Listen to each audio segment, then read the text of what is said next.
Hello friends, welcome to the my YouTube channel D pharm preparation. आज हम बात करेंगे बाईफेजिक लिक्विड डोजेज फॉर्म्स के रिलेटेड। तो आज हम इसको थोड़ा डिटेल में पढ़ेंगे। बाईफेजिक लिक्विड डोजेज फॉर्म्स क्या क्या होती है। ओके, सबसे पहले हम देखेंगे इंट्रोडक्शन। तो इंट्रोडक्शन में है biphasic liquid dosage forms contain two phases. जो बाईफेजिक वर्ड में ही पता चल रहा है कि इसमें कितनी फेजेस हैं, 2 फेजेस है। Bi means 2 phases.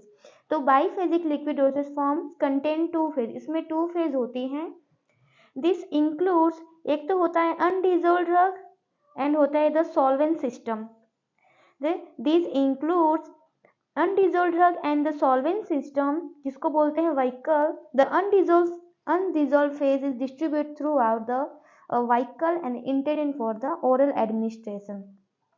बाईफेजिक में क्या होता है, एक तो इन अनडिजोल्व ड्रग होगी और एक होगा व्हीकल। ठीक है, जो अनडिजोल्व ये ड्रग होगी ना, वो किस में डिस्ट्रीब्यूट होगी, व्हीकल में डिस्ट्रीब्यूट होगी और intended for the oral administration. और ये जो ये फॉर्मुलेशन बनेगा वो ओरल एडमिनिस्ट्रेशन के काम आएगा। Next, in this preparation the distributed phase is called disperse phase. और जो इसमें जो डिस्ट्रीब्यूटेड फेज होगी वो कहलाएगा disperse phase and the vehicle होगा वो कहलाएगा dispersion medium. Okay, they are also referred as internal phase और कंटिन्यूस फेज रेस्पेक्टिवली। तो इनको क्या बोल रहे हैं कि इनको हम बोल सकते हैं इंटरनल फेज और कंटिन्यू फेज बोल सकते हैं। तो बाईफेजिक में क्या आता है, एक सस्पेंशन आता है। तो हम पढ़ेंगे सस्पेंशन के बारे में। Suspension are referred as solid और लिक्विड डिस्पर्जन। सस्पेंशन में क्या होता है, एक सॉलिड होता है और एक लिक्विड होता है। जो ये सॉलिड है वो लिक्विड में अच्छे से डिजोल्व नहीं होता है, तो उसको क्या बोलते हैं, अनडिजोल्व ड्रग बोलते हैं। They are heterogeneous system in which poorly finer particle size are distribute in the vehicle. जो सस्पेंशन होगा वो बाईफेजिक होता है, जिसमें एक होता है सॉलिड और एक होता है लिक्विड। सॉलिड क्या होते हैं, अनडिजोल्व ड्रग होती हैं। जो लिक्विड है, जिसको व्हीकल बोल सकते हैं, उसमें डिजोल्व होते हैं, लेकिन वो अच्छे से डिजोल्व नहीं होते हैं। और ये तरह से क्या है, इसको हेटेरोजेनस सिस्टम कहते हैं, क्योंकि इसमें एक सॉलिड है और एक लिक्विड है, इसलिए इसको क्या बोल रहे हैं, heterogeneous system in which poorly, ये क्या है, पुअरली, अच्छे से डिजोल्व नहीं होते हैं, इसलिए इसको बोलते हैं पुअरली। फाइनल पार्टिकल साइज क्या होते हैं, डिस्ट्रीब्यूट होते हैं व्हीकल में। नेक्स्ट चलते हैं हम क्लासिफिकेशन पे। जो ये सस्पेंशन का क्लासिफिकेशन है वो अलग अलग बेस पे दिया गया है। तो क्लासिफिकेशन देखते हैं, based on route of application और फार्मास्यूटिकल यूज। फर्स्ट है ओरल सस्पेंशन। एक तो सस्पेंशन होता है ओरल, जो हम क्या लेते हैं, मुंह से लेते हैं। जैसे एक होता है एंटासिड, एक है एंटीबायोटिक। ठीक है, ये सस्पेंशन कौन से हैं, ये आएंगे ओरल सस्पेंशन में। नेक्स्ट है एक्सटर्नली अप्लाइड सस्पेंशन। उसका एग्जांपल है लोशन। लोशन किस में आता है, सस्पेंशन में आता है। इसको हम पता है स्किन पे अप्लाई करते हैं, टॉपिकली अप्लाई करते हैं, इसलिए इसको बोलते हैं एक्सटर्नली अप्लाइड एक्सटर्नली अप्लाइड करते हैं, इसलिए आता है लोशन। किस में आता है, एक तो टॉपिकली सस्पेंशन में बोल सकता है। नेक्स्ट है पेरेंटल सस्पेंशन। पेरेंटल मतलब जो IV IM देंगे वो आता है पेरेंटल सस्पेंशन में आता है। And the last ophthalmic suspension. Ophthalmic मतलब हम उसमें ये किसके लिए यूज होगा, आईज में, आईज के लिए यूज होगा। जैसे आई ड्रॉप वगैरह होगी, वो एक सस्पेंशन होगा, इसलिए उसको बोलेंगे ऑप्थेल्मिक सस्पेंशन, जो हमारे आई में यूज होगा। ये था हमारे रूट ऑफ एडमिनिस्ट्रेशन के बेस पर। नेक्स्ट है based on proportion of solid particle. ऐसा इमल्सन जिसमें सॉलिड पार्टिकल का कितना है, प्रोपोर्शन है, उस हिसाब से इसको 2 पार्ट में डिवाइड किया हुआ है। फर्स्ट है डाइल्यूट सस्पेंशन एंड सेकंड है कंसंट्रेटेड सस्पेंशन। डाइल्यूट सस्पेंशन में क्या होगा, सॉलिड पार्टिकल होगा 2 to 10% ओनली। 2 to 10% होगा, वो भी वेट पर वॉल्यूम सॉलिड होंगे। कितना, 2 to 10%, ये होगा डाइल्यूट सस्पेंशन। जब कंसंट्रेटेड सस्पेंशन की बात होगी तो उसमें 50% वेट पर वॉल्यूम सॉलिड होंगे। ये था हमारे proportion of solid particles. Next है based on electrokinetic nature of solid particle. ये है हमारा थर्ड वन, फ्लोकुलेटेड और डिफ्लोकुलेटेड। सस्पेंशन, इसमें ये है कि जो सस्पेंशन होते हैं उसमें क्या है, जो ये अनडिजोल्व ड्रग होती हैं वो फ्लॉक्स बना लेते हैं बड़े बड़े, और कुछ फाइन पार्टिकल होते हैं तो वो क्या बना देते हैं, एकदम स्ट्रॉन्ग वाले फ्लॉक्स बना देते हैं। तो उस बेस पे इसको डिवाइड किया है फ्लोकुलेटेड और डिफ्लोकुलेटेड सस्पेंशन। ये था हमारे किस बारे में, क्लासिफिकेशन था सस्पेंशन के बारे में। फर्स्ट है रूट ऑफ एडमिनिस्ट्रेशन और proportion of solid particles and electrokinetic nature of solid particles. तो हम देखेंगे based on route of application and pharmaceutical use. हमने पढ़ा था ओरल, पेरेंटल, ऑप्थेल्मिक और एक्सटर्नली अप्लाइड। ठीक है, तो सबसे पहले देखते ओरल सस्पेंशन क्या होगा। ओरल से हमें पता चल रहा है कि वो हमें लेना पड़ेगा बाय माउथ। ठीक है, तो पढ़ते हैं oral suspension. The suspension are to be consumed by the patient by oral route. जो ये होगा ओरल सस्पेंशन, उसको कंज्यूम करेंगे, एडमिनिस्टर करेंगे पेशेंट द्वारा, वो भी कैसे, ओरल रूट द्वारा। Oral suspension generally contain flavouring agent and sweetening agent to mask the bitter taste of drug. ऐसी ड्रग जो बहुत कड़वी है, जो अनपेलेटेबल है, ठीक है, तो उसको हम उसको आराम से लेने के लिए उसमें क्या क्या डालते हैं, एक तो फ्लेवरिंग एजेंट डालेंगे और एक डालते हैं स्वीटनिंग एजेंट। ये इसमें कंटेंट होते हैं किसमें, ओरल सस्पेंशन में। ओके, नेक्स्ट इसी के बारे में है। जैसे they are also made palatable by using a suitable derivative of drug. जैसे एग्जाम्पल है क्लोरमफेनिकोल पामिटेट सस्पेंशन, ठीक है, is prepared to mask the bitter taste of chloramphenicol. एक क्लोरमफेनिकोल पामिटेट सस्पेंशन आता है, ये एक सस्पेंशन है, तो इसको सस्पेंशन में इसलिए प्रिपेयर किया क्योंकि जो क्लोरमफेनिकोल का जो टेस्ट है बहुत ही बीटर होता है। तो इसका जो क्लोरमफेनिकोल का जो टेस्ट है वो बीटर है, इस टेस्ट को क्या है, मास्क करने के लिए ये सस्पेंशन बनाते हैं chloramphenicol palmitate. Next, nowadays suspension are available in the market in dry powder form. अभी अभी क्या है कि जो मार्केट में सस्पेंशन क्या मिल रहे हैं, एक पाउडर फॉर्म में मिल रहे हैं, ड्राई पाउडर फॉर्म में मिल रहे हैं। They are reconstituted by adding a specified quantity of freshly boiled and cooled water before use. जैसे antibiotic in suspension for paediatric use. आजकल जो बच्चे होते हैं उनको जब कोई मतलब थोड़ा बहुत भी जुकाम वुकाम हो जाता है तो डॉक्टर यही प्रेस्क्राइब करते हैं कि एक एंटीबायोटिक होती है बच्चों के लिए, जिसमें क्या होता है, वो पाउडर होता है, उसमें हमें फ्रेशली बॉइल्ड वाटर रहता है, उसको ऐड करके फिर हम उसको एज ए सस्पेंशन यूज करते हैं। तो ये कौन सा है, antibiotic in suspension for paediatric use. Okay, next है उसके एडवांटेज क्या है ओरल सस्पेंशन के। It is easy to swallow the suspended insoluble medicament.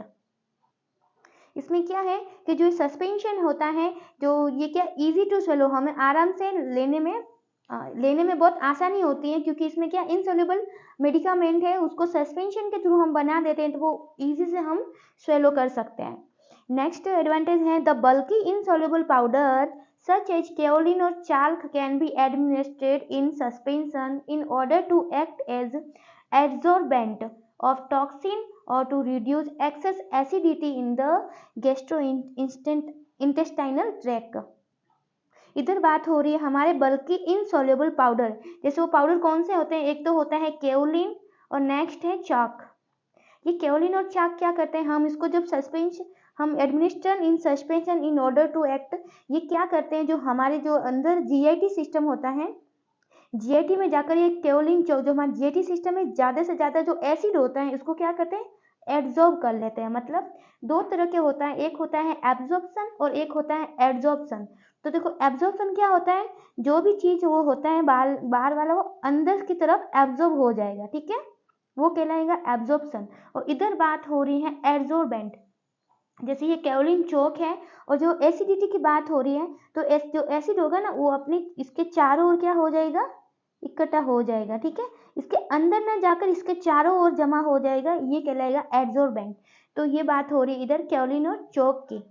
जो एब्जॉर्बेंट होते हैं जो ये क्या क्या करते हैं, ये टॉक्सिन्स, कुछ टॉक्सिन्स चीज होती हैं और जो जीआईटी में क्या होता है एसिडिटी होती है, इसको एब्जॉर्ब कर लेते हैं।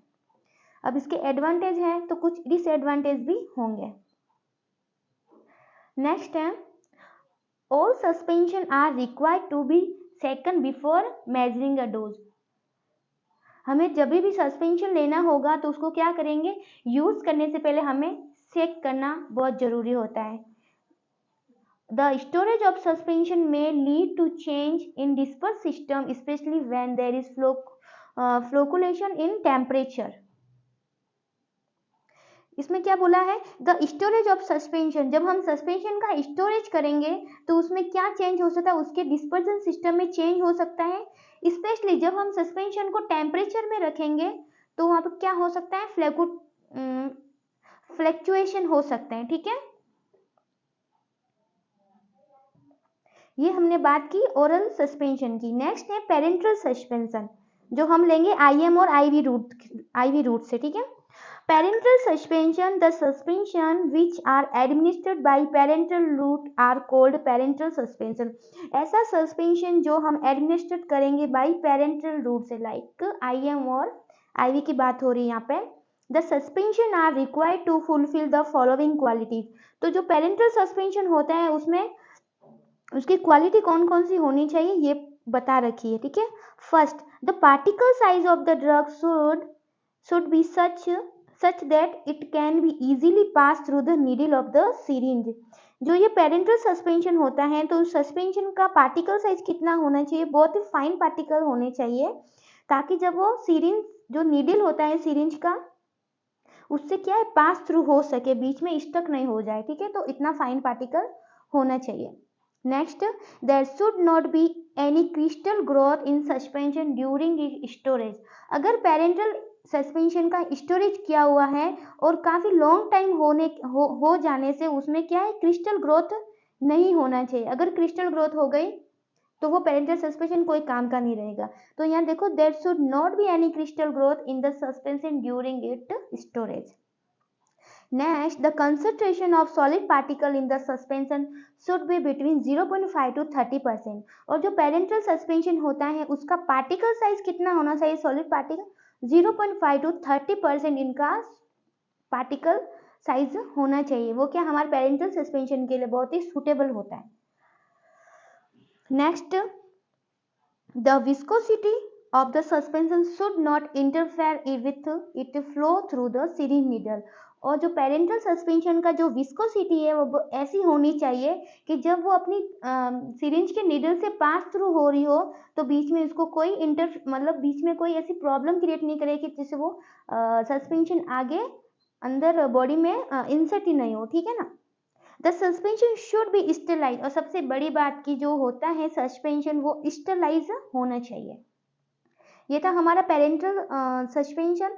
नेक्स्ट है ऑप्थेल्मिक सस्पेंशन। हाँ, ophthalmic suspension, these are not commonly used as compare to eye drop. हम जो अदर आई ड्रॉप यूज करते हैं वैसे हम इसको कॉमनली यूज नहीं कर सकते हैं। This suspension must fulfil this following condition. और जो ऑप्थेल्मिक सस्पेंशन की भी कुछ कंडीशन है जो ये इसमें होनी चाहिए। The particle size of eye suspension should be fine enough so that it should be non irritating to eye. देखो, जब हम सस्पेंशन को आई में इंटीग्रेट करेंगे तो क्या है कि वो एकदम क्या होने चाहिए, इसमें पार्टिकल साइज ऐसे होने चाहिए कि जो हमारी आई में क्या इरिटेशन नहीं दे, है ना। ऐसा नहीं कि वो ऐसा बड़े बड़े पार्टिकल हो तो हमारी आई में बहुत इरिटेट करेगा वो, तो वैसा नहीं होना चाहिए। The suspension should B sterilise होनी चाहिए, मतलब free from micro organism. This suspension should B isotonic. और हमारे सस्पेंशन क्या होना चाहिए, आइसोटोनिक होना चाहिए ऑप्थेल्मिक का। Next, this should have desired viscosity. और जो आई सस्पेंशन की कितनी विस्कोसिटी होती है उतना उसका विस्कोसिटी होना जरूरी है। Next, the suspension should be packed in suitable container so that it can be easily instilled into the eye। जो सस्पेंशन होता है ऑप्थेल्मिक वाला उसका कंटेनर ऐसा होना चाहिए, एक सुटेबल कंटेनर होना चाहिए। ऐसा नहीं कि कोई भी स्टील के कंटेनर में डाल के रख दिया, ठीक है, ऐसा नहीं। उसका एक जो ऑप्थेल्मिक का सस्पेंशन का अलग ही एक होता है कंटेनर, उसमें ही वो क्या है पैक्ड होना चाहिए, ताकि है एक तो देखो बोतल है ना ऐसा होना चाहिए जिससे हम थोड़ा उसको ऐसे बीच में से थोड़ा पंच करके, ताकि वो आई में ना वो सस्पेंशन हम डाल सकते। ऐसे नहीं कि वो स्टील का होगा या फिर एरोसोल वाला होता है कवर एल्यूमिनियम का, वो नहीं होना चाहिए। उससे तो क्या हम थोड़ा सा उसको पिंच भी नहीं कर सकते, इसलिए एक उसका एक सूटेबल कंटेनर होना चाहिए। ये था हमारा ओरल पेरेंटल ऑप्थेल्मिक। ठीक है, नेक्स्ट है suspension for external use. Like यहाँ पे बात हो रही है लोशन की। This suspension are meant for external use. ये क्या होते हैं, हमारी बॉडी पे एक्सटर्नली यूज होते हैं, जैसे lotion, inhalation, ear drops etcetera. This suspension contain very small particle to avoid grittiness. मतलब क्या है कि जो ऐसा सस्पेंशन होना चाहिए एक्सटर्नल यूज के लिए, इतने स्मॉल पार्टिकल होने चाहिए कि जब हम बॉडी पे अपनी स्किन पे अप्लाई करें तो हमें वो ऐसा किरकिरेटापन मतलब फील नहीं होना चाहिए, जैसे खुरदरापन हमें ना लगाते टाइम थोड़ा अनकंफर्ट जैसा फील नहीं हो, जैसे जिसके उसके अंदर छोटे छोटे पत्थर हो, वैसा यूज नहीं हो, वैसा फील नहीं होना चाहिए। कैसा होना चाहिए, very small particle to avoid grittiness. Okay, next है lotion containing suspended particle evaporate when apply to the skin leaving light deposit of medicament on the surface. जब हम बॉडी पे अपनी स्किन पे जब ये अप्लाई करेंगे लोशन, जब हम लाइट में जाएंगे तो वो लोशन तो क्या skin leaving a light deposit of, जो ये अपनी स्किन होगा ना, स्किन के अंदर मेडिकामेंट क्या हो जाएगी, डिपॉजिट हो जाएगी। Lotions are easier to apply and less messy. और लोशन लगाना बहुत ही ईजी होता है और ज़्यादा मेसी वाला काम नहीं है। एनी अदर सेमी सॉलिड और हाँ, वो जो other semi solid external preparation होता है उससे बहुत इजी होता है। लोशन की बात हो रही है, उसको अप्लाई करना। नेक्स्ट है कि कैलेमाइन लोशन। कैलेमाइन लोशन क्या होता है, zinc oxide plus ferric oxide है ना, फेरिक ऑक्साइड होता है इसका। ये कितना होता है, 98% होता है, इसका होता है 2%। ये इसका परसेंटेज होता है 2%, जेडेनो 98% होता है। ठीक है, तो calamine lotion is a suspension type preparation which is applied to skin to provide protective effect. हमारी अगर स्किन पे कुछ इन्फेक्शन हो गया है तो हम क्या यूज कर सकते हैं, इसको कैलेमाइन लोशन का यूज कर सकते हैं as a protective effect. Lotion which are meant for application on broken or inflamed skin should be free from harmful microorganism। जो हमारी स्किन होती है, जैसे कि ब्रोकन स्किन है, इन्फ्लेम्ड स्किन है, तो उस पर हम यूज करते हैं, लेकिन जो सस्पेंशन होता है, सॉरी ये कैलेमाइन लोशन, इसको ये कैसा होना चाहिए, free from harmful micro organism से फ्री होना चाहिए। नेक्स्ट है हमारे जो सस्पेंशन होता है फ्लोकुलेटेड और डिफ्लोकुलेटेड सस्पेंशन, उसके बीच में क्या हमारा डिफरेंस दिया हुआ है। Difference between the flocculated and deflocculated suspension. देखो, फ्लोकुलेटेड सस्पेंशन, डिफ्लोकुलेटेड की बात हो रही है, particle forms a loose aggregate form और नेटवर्क लाइक स्ट्रक्चर। इसमें क्या है, लूज लूज लूज लूज ऐसे हो जाएंगे, फ्लॉक्स बना देते हैं। Rate of sedimentation high. अब देखिए लूज है तो थोड़ा हल्का होगा, है ना, तो उसका क्या है, जल्दी से जल्दी सेडिमेंटेशन क्या हो जाएगा, हाई होगा। Sediment is easy to redisperse. जब हम इस वाले सस्पेंशन को अपन क्या करेंगे, सेक करेंगे, तो जो होगा ना सेडिमेंटेशन, ये क्या रीडिस्पर्स होके वापस सस्पेंशन में इक्वली डिस्ट्रीब्यूट हो जाएगा।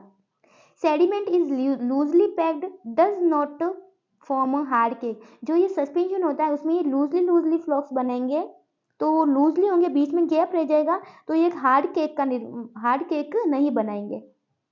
नेक्स्ट है supernatant liquid is clear and floccules stick to the side of the bottle, यहाँ पे स्टिक हो जाएंगे। Suspension is not pleasing in appearance. जो डिफ्लोकुलेटेड की बात हो रही है, particle exist as separate entities. ये देखो, ये जो डिफ्लोकुलेटेड क्या होते हैं, ऐसे ऐसे जो ये छोटे छोटे बहुत फाइन पार्टिकल अलग अलग बड़े बड़े फ्लॉक्स बना देंगे, और इसका rate of sedimentation is slow होता है। और जो ये वाला सस्पेंशन है, इसको रीडिस्पर्स करना थोड़ा डिफिकल्ट है, क्योंकि ये अच्छे से हार्ड केक फॉर्म कर लेता है, तो इसको सेक करने के बावजूद भी वो क्या है, रीडिस्पर्स नहीं होगा। Sedimentation is very closely packed है, मैंने बोला ना बहुत ही क्लोज पैक्ड हो जाएंगे और फॉर्म्ड हार्ड केक। इसका क्या लिक्विड क्लियर था, इसमें लिक्विड क्लियर नहीं होता है। Nothing stick to the side of the बोतल, ये साइड ऑफ द बोतल पे स्टिक नहीं होंगे। और suspension is pledging in appearance. अब इसको थोड़ा देखते हैं, फ्लोकुलेटेड सस्पेंशन, इसको अच्छे से देखते हैं यहाँ पर। In flocculated suspension formed flocs, ये दिख रहा है ऐसे, loose aggregate will cause increase the sedimentation rate due to increase in side of sedimentation particle. जो ये फ्लॉक्स हैं क्या, इसमें बीच में बहुत गैप है, तो इसका सेडिमेंटेशन रेट कैसा होगा, थोड़ा हाई होगा। Hence flocculated suspension sediment more rapidly, तो इसका मैं बोला ना सेडिमेंटेशन रेट थोड़ा हाई होगा, रैपिडली होगा। Here the sedimentation depends on only on the size of flocus but also on the porosity of flocks। जो ये है ना सेडिमेंटेशन डिफेक्ट किसके ऊपर डिपेंड करेगा, कि जो फ्लॉक्स है उसका कितना बड़ा साइज है, ठीक है ना, उसके ऊपर। ये है, ये देखो, ये है फ्लोकुलेटेड, ये है डीफ्लोकुलेटेड। जो ये तो फ्लॉक्स बनाएंगे, लेकिन ये इकट्ठा हो के एक तरह से हार्ड केक बना देते हैं, ठीक है। तो in deflocculated suspension individually particle are settling, individually अपना एक अलग से एकदम क्लोज पैक्ड वाला बना देते हैं, फ्लॉक्स बना देते हैं। Rate of sedimentation is slow which prevent entrapping of liquid medium which make it difficult to redisperse by agitation. जो इतना मतलब हार्डली ये एक दूसरे से पैक्ड हो जाते हैं कि इसको रीडिस्पर्स करना भी थोड़ा बहुत डिफिकल्ट होता है, ठीक है। This phenomenon is called caking और क्लेइंग। और ये धीरे धीरे ये इतने सारे फ्लॉक्स होंगे एक साथ में, नीचे जो बोतल की जो सतह होगी उसके ऊपर ऐसे सभी जम जाएंगे, तो ये क्या फॉर्म करेंगे, एक हार्ड केक का फॉर्म करेंगे, जिसको हम बोतल के सेक करने पर भी हम इसको डिस्पर्स नहीं कर पाएंगे। इसको बोलते हैं केकिंग और क्लेइंग। In deflocculated suspension, large particles settle fast and smaller remain in supernatant liquid, so supernatant appears cloudily. In deflocculated suspension larger particle settle fast. जो ये इतना लार्ज पार्टिकल्स हैं को क्या है कि ये सेटल क्या हो जाएंगे, जल्दी फास्ट सेटल हो जाते हैं। Smaller remain in supernatant liquid. Supernatant मतलब जो सतही जो ये लिक्विड होता है उसकी। So supernatant liquid appear cloudily, जो सतही जो ये सस्पेंशन होता है उसके जो ये नीचे सस्पेंशन क्या दिखते हैं, जैसे कोई क्लाउडली दिखता है, वाइट एकदम से दिखता है। इसको बोल सकते हैं कि सुपरनेनेंट अपीयर्स क्लाउडी। जो फॉर्मुलेशन ऑफ सस्पेंशन है उसमें क्या क्या डालते हैं सस्पेंशन में, उसकी बात करेंगे अब। फर्स्ट है सस्पेंडिंग एजेंट, नेक्स्ट है second waiting agent, फ्लोकुलेटिंग agent, thickness, buffer and pH adjusting agent, osmotic agents and colouring agent. ये सब क्या होते हैं, फॉर्मुलेशन ऑफ सस्पेंशन का फॉर्मुलेशन करते तो इतनी हमें एजेंट्स हमें इनको ऐड करने होते हैं सस्पेंशन में। जब बात हो रही है सस्पेंडिंग एजेंट की, तो सस्पेंडिंग एजेंट में मिलाएंगे मेथिल सेलुलोज CMC, ठीक है, carboxy methyl cellulose carboxy methyl cellulose, और एक होता है HPMC hydroxy propyl methyl cellulose. HPMC hydroxy propyl methyl cellulose और कार्बोक्सी मेथिल सेलुलोज, ये होते हैं हमारे सस्पेंडिंग एजेंट। और जब आएगा वेटिंग एजेंट होते हैं ट्विन, क्या होता है, वेटिंग एजेंट्स होते हैं ट्विन। नेक्स्ट है फ्लोकुलेटिंग एजेंट। जब बात आ रही हो फ्लोकुलेटिंग एजेंट की, मतलब कि इसलिए ऐड करते हैं ताकि जो एग्रीगेशन हो रहा है उसको हम कंट्रोल कर सकें, इसलिए हम मिलाते हैं इसमें फ्लोकुलेटिंग एजेंट। जैसे होते हैं इसमें सर्फेक्टेंट होते हैं, इलेक्ट्रोलाइट्स होते हैं और हाइड्रोफिलिक पॉलीमर्स होते हैं, वो आएंगे हमारे फ्लोकुलेटिंग एजेंट्स में। नेक्स्ट है थिकनेस में हम यूज़ करते हैं जैसे थिकनिंग एजेंट, और सस्पेंडिंग एजेंट वो होते हैं जैसे गम होते हैं। गम में क्या आएगा, अकेसिया, ट्रगाकांत, और होते हैं सोडियम एल्जिनेट, ये होते हैं गम जो यूज़ करेंगे हम एज ए थिकनेस। और जो ये बफर होते हैं, बफर और पीएच एडजस्टिंग एजेंट की बात हो रही है, तो ये जो क्या होता है, इनका पीएच प्रीफरली कितना होना चाहिए, 7.4 टू 8.4 होना चाहिए। तो मोस्ट कॉमनली हम बफर्स और पीएच एडजस्टिंग एजेंट्स यूज करते हैं carbonates, citrates, carbonate, gluconates and phosphate and tartrates होते हैं जो हम एज ए बफर यूज करते हैं, जो पीएच को हम क्या एडजस्ट करते रहते हैं। नेक्स्ट है ऑस्मोटिक एजेंट्स होते हैं कॉमनली यूज करते हैं, जिसमें होते हैं डेक्सट्रोज, डेक्सट्रोज हैं, मैनिटोल हैं, सार्बिटोल, मैनिटोल, डेक्सट्रोज, सार्बिटोल, सोडियम क्लोराइड होते हैं, सोडियम सल्फेट, ग्लिसरॉल, ये होते हैं हमारे ऑस्मोटिक एजेंट्स होते हैं। ये सब यूज करते हैं ऑस्मोटिक एजेंट के रूप में। नेक्स्ट है कलरिंग एजेंट। अगर फ्रेंड्स मेरा वीडियो आपको अच्छा लगा हो तो प्लीज़ मेरे वीडियो को लाइक करना, मेरे चैनल को सब्सक्राइब करना, और इससे रिलेटेड कुछ क्वेश्चन भी मैंने पिछले वीडियो में डाले हैं जो आप देखना सस्पेंशन से रिलेटेड, वो भी आपके लिए बहुत हेल्पफुल होंगे। Thank you.